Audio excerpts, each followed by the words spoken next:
bonsoir ou bonjour.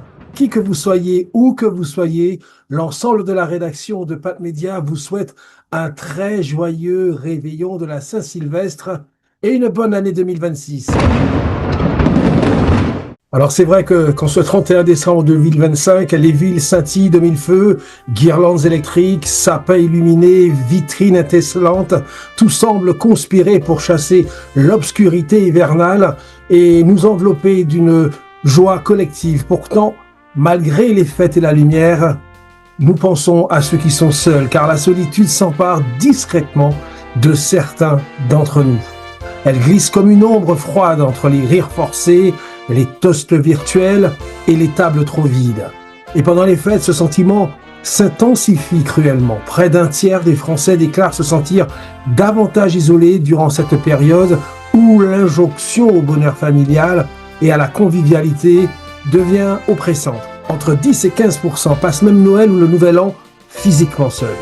Les jeunes sont particulièrement touchés. Plus d'un tiers des 25-39 ans avouent une solitude fréquente, exacerbée par la précarité, les distances géographiques ou les réseaux sociaux qui renvoient l'image d'une fête parfaite, inaccessible.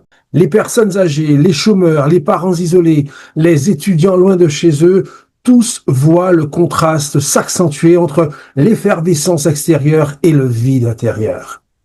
Le manque de lumière naturelle n'arrange rien, amplifiant fatigue et mélancolie en cette saison courte. Mais cette solitude n'est pas une fatalité et partout en France, des initiatives fleurissent pour la contrer. 235 réveillons de la solidarité soutenus par la Fondation de France, des repas partagés avec des inconnus, des visites aux aînés par les petits frères des pauvres. Certains choisissent même délibérément de fêter avec des étrangers pour rompre la routine et créer du lien authentique.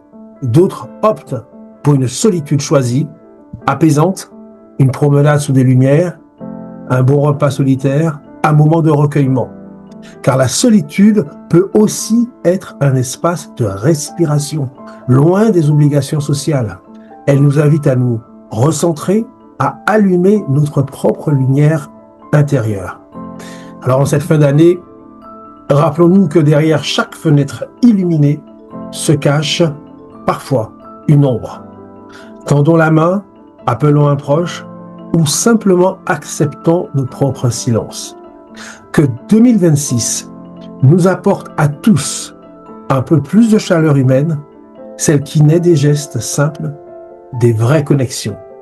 Bonne année 2026, dans la lumière ou dans l'ombre, vous n'êtes pas seul à la ressentir.